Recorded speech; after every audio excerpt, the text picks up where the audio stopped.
Because Anderson does a lot of bad things. Even God can't stand to see. Direct a group of Class 2 protected animals. Anderson goes in if he loses a hair. If there wasn't a cameraman around.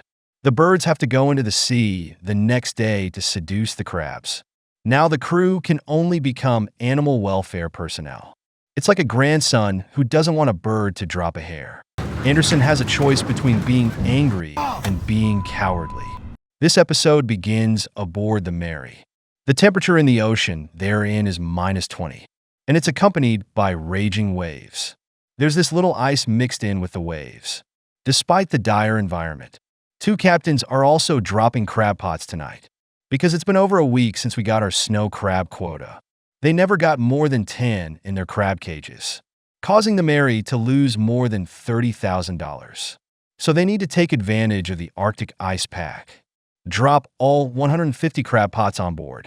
But it's hard on the crew. They don't just have to fight the waves and work 27 hours straight in a cage. The crew is in high spirits now.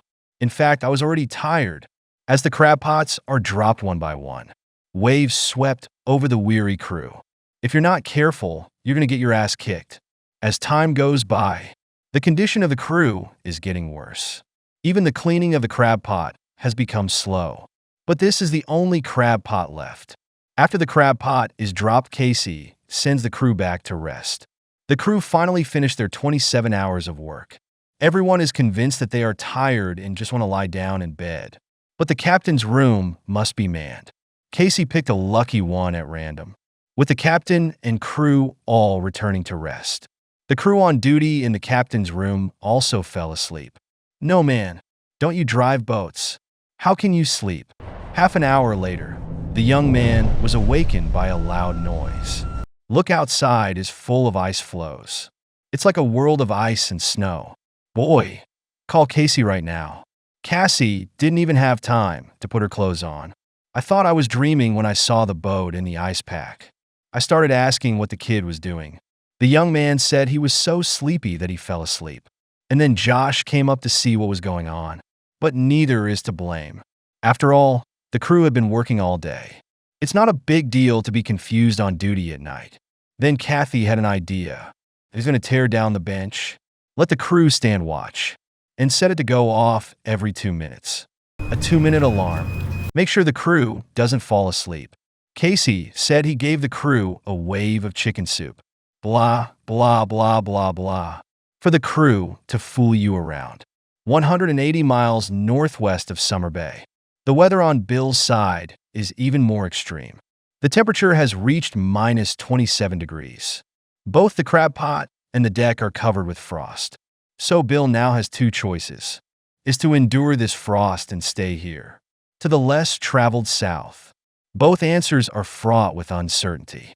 Bill thought for a while, or decided to stay put, to safely fulfill his quota of 22 tons of snow crabs. With Bill's decision, several crew members began throwing crab pots. The rest of the crew clears the ice. Bill made the decision, more than just familiarity with the sea. And because there's a lot of cod in these waters, you can replenish crab bait when you fish for crabs. Kill two birds with one stone. 25 miles northeast of the Legend. The crew is now clearing ice from the ship. The weather is even worse here in Anderson. Even the inside of the hatch was covered with thin ice. A hammer drill was used to clear the ice. It's like this on deck. It's not just the cold temperatures that cause it. You need the waves to push you along. Anderson is really hard. Anderson then began to talk about the cage project. He's going to patrol the north side of the crab farm.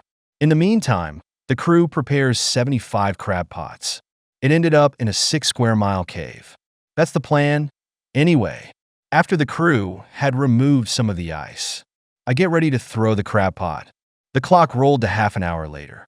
The crew prepared the crab pots and plunged them into the sea.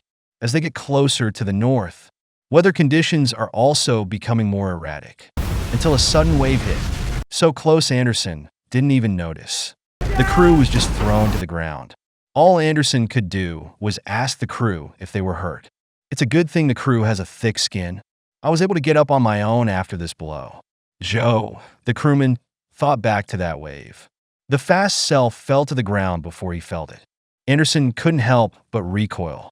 If the waves behind us are like this, the crew is afraid it won't take a day. 150 miles southeast of the Mary.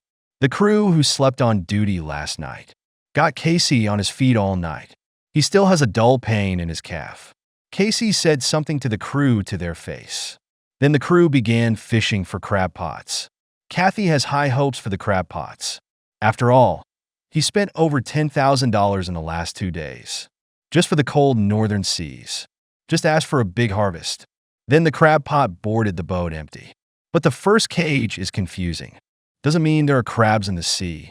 Then began to salvage the second cage. When I pulled it out, it was empty.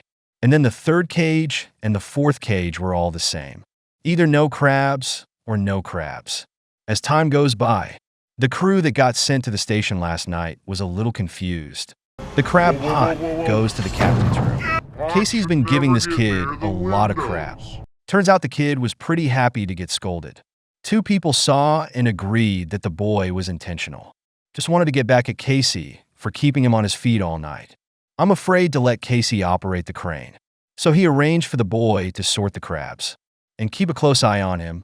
Then Kathy examined the bump. Lucky it was just a little paint. It's going to cost a lot of money to break the window. 40 miles southwest of the Summer Bay. Bill expects the weather to last another 7 or 8 days. But the flows only take 2 days to reach this ocean. If we don't finish the crab pot in the next 2 days, then we'll have to do it in the summer. The wind is about 40 knots right now. The highest waves are 9 meters high. Take a shot of someone dying. The crew will be in this extreme climate. It takes 2 days to get through 200 cages. For the safety of the crew, all Bill could do was talk about safety. The crew finished removing the ice in a little over 10 minutes. The salvage operation began when the position was reached. Bill keeps an eye on the sea. Try to get a reminder for every wave. The crab pot is just half out. The ship's rocking more and more. The old crew got a bit of a shock, but that's not a problem because they had their first harvest. With a harvest of this magnitude, no amount of waves can stop the excitement of the crew. After sorting, there are 288 animals in the cage. The crew then braved the waves to continue the salvage. The second cage came on board and, as expected, it was a bumper harvest. Bill looked straight. There are 328 animals in the cage after sorting. Bill gave his ruse a thumbs up. Then the third cage is still a good harvest. There were 336 of them when the sorting was complete. Bill's smiling mouth cracked to the back of his ears. The time came 2 hours later. The crew cleaned out the crab pots in this area. Bill asked the crew to clean out the crab pots. Prepare to return to the starting point. The crew were working when a big wave hit without warning. It's a great treat for the crew. Fortunately, it's not a big problem. The crew can still throw crab pots. 170 miles southeast of the Mary. They are throwing crab pots.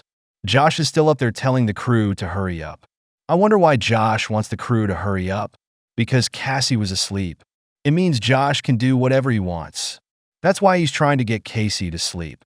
Put all the crab pots where you want them. And then Josh introduced the cage. The place he chose was a cave, because we detected a lot of seaweed in there. So he decided it must be full of crabs. Josh thinks he can catch all 27 meals at once. And then the accident happened again.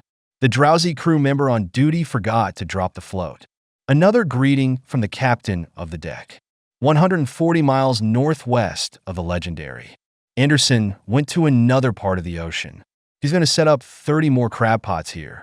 There are crabs in this spot, but not many. It's kind of a safety net. Even if the crab wasn't there, you get to stay here on minimum wage. With the last crab pot into the sea, tonight's cage casting mission is officially over. The crew got 4 hours of precious rest. Mason is on duty tonight. The arrangements were made, and Anderson went to bed. Mason wasn't too tired to just sit there and stare. But within an hour, I heard a strange noise. On closer inspection, it turns out that seabirds are smashing into the headlights. A large flock of seabirds fell from the deck. Mason was staring straight, and as he was in a daze, another crowd hit him. The unlucky one fell straight into the ocean. Mason dared not delay in informing Anderson. Anderson wasn't surprised when he came up here. It just feels like all these birds are big fuckers, mistaking his lamp for the sun. But his lights can't be turned off. What if you catch something with the lights off? It's not worth it to break his engine again. Then the crew joined in. Big Mike was the most superstitious on the ship. He said it was God's punishment. No, man. 2204. We're going to be materialists. Anderson is not going to let this go on. Let the crew chase the seabirds away and tally the damage. The crew just came down. The seabirds are more happy to be frightened. The crew can only release the seabirds one by one, while the rest of the crew herd the birds. Mason went aside to tally the damage. Report back to Anderson when the statistics are complete. First, there's a problem with the largest sodium lamp on board. The LED light on the right is also broken. The sodium light on the left is broken and can't be broken anymore. When they did, Anderson estimated the damage at $18,000. The damage was considerable, 370 miles north aboard the Mary. Josh confesses to Casey that he secretly threw the crab pot. But luckily, Casey didn't care, because he already knew. It was just a symbolic curse. Then the crew began fishing for crab pots. Turn with the take-up machine. The first crab harvest of the day was successful. A total of 355 were picked by the crew. Then the second cage came on board. The crew sorted and got 365 of them. Casey wasn't too surprised by the harvest. But in the third cage, the dozing crew was slow to reel in the anchor hook. As a direct result, they lost a hook, and Cassie died speechless. What the hell is this kid doing? 150 miles northwest of the legendary. Because the waves here are too big. Anderson to steady the ship's speed. We just have to push the throttle to maximum. Just don't capsize the boat. Then the crew began fishing for crab pots. I've been fishing for it for a long time. Nothing after the first crab pot. Anderson says the first cage tends to be confusing. And then the second cage came on board and still nothing. Anderson began to greet, while the crew was salvaging the third cage. Anderson noticed that one of the lights was about to fall off. There it is, swaying with the wind. So the task of removing the light falls to Mason again. Watching Mason climb the stairs, Anderson said Mason enjoyed a challenge. Good Guy and Mason are happy to climb high. Then comes the exciting unlighting time. Anderson looked at Cheyenne standing under the light. That's when Anderson panicked. Yell at Cheyenne to get out of the way. Cheyenne is pissed off at Anderson for her lack of safety awareness. Cheyenne is a lot of scolding. Cheyenne is the one who cursed her. After Mason takes down the broken light, Anderson's pretty much out of it too, and quickly apologized to Cheyenne. This Anderson's bark is worse than his bite. Then the view goes to the Mary. Their harvest continues. The average harvest is now around 300 animals per cage. Follow the harvest. Their 27-ton quota will be met in less than 4 days. The view goes back to the summer bay. They're having a good harvest right now. The average harvest is around 250 animals. The final view goes to the legend. Anderson still has no crabs in his crab pot. Honestly, he doesn't know what to do. That's the end of this video. Do you want to know what happened next? See the chart below for Captain's earnings.